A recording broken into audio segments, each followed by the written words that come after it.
এয়ারলাইন্সের পাইলট, তুমি এরকম হুজুর হইলে কি করে? তোমার তো হুজুর হওয়ার কথা না, তখনও সে রানিং পাইলট, তোমার তো হুজুর হওয়ার কথা না। হাসতেছে আর বলতেছে, মুফতি সাহেব আমার জীবনের কাহিনী আছে। আমি বললাম কি কাহিনী? আমি একদিন ফ্লাইট নিয়ে যাইতেছিলাম হেথ্রো এয়ারপোর্টে, লন্ডন যাইতেছিলাম, কিন্তু ফ্লাই যখন করতেছিলাম তখন সবই ঠিক ছিল। যখন হেথ্রো এয়ারপোর্টের ইংল্যান্ডের সীমানায় ঢুকে গেছি, ল্যান্ডিং এর অনেকক্ষণ আগে ওনারা ভালো জানে সব চেক করতে হয় সব ঠিক আছে কিনা, আমি ল্যান্ডিং করতে পারবো কি পারবো না। বলে যখন আমি চেকিং এ গেছি তো দেখতেছি যে আমার চাক্কা নামবে না।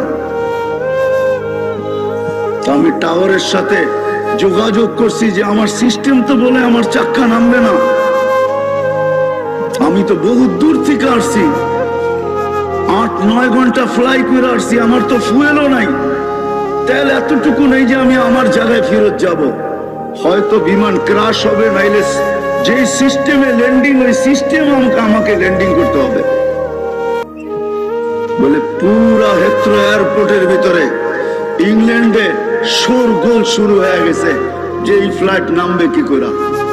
কিন্তু ওনারা ভালো জানে এরকম পরিস্থিতিতে ফ্লাইট কিভাবে নামে, সিস্টেম আছে দুনিয়াতে, তোরা সমস্ত ব্যবস্থা রেডি করছে।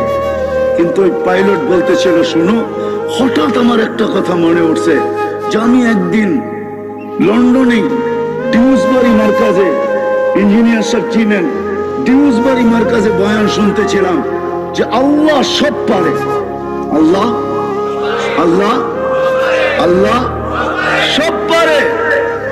বলে ওই কথা আমার দিলের ভিতরে গাইতেছিল, আর আমি ওই কথা আমার দিলের ভিতরে এরকম এফেক্ট করছে, আঘাত করছে যে আমি সুইচের ভিতরে চাপ দিয়ে আল্লাহু আকবার বলে আল্লাহ সব পারে বলে চাপ দিছি, চাক্কা গড়গড়ে নেমে গেছে।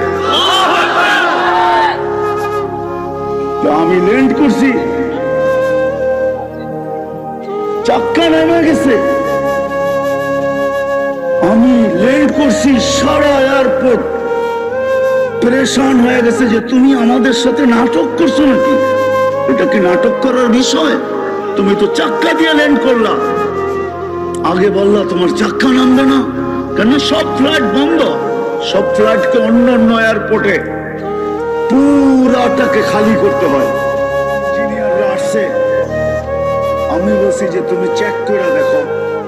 ইঞ্জিনিয়াররা আইসা ওই দেশের চেক করছে, দেখা ওদের মাথায় হাত দিয়ে বসে পড়ছে।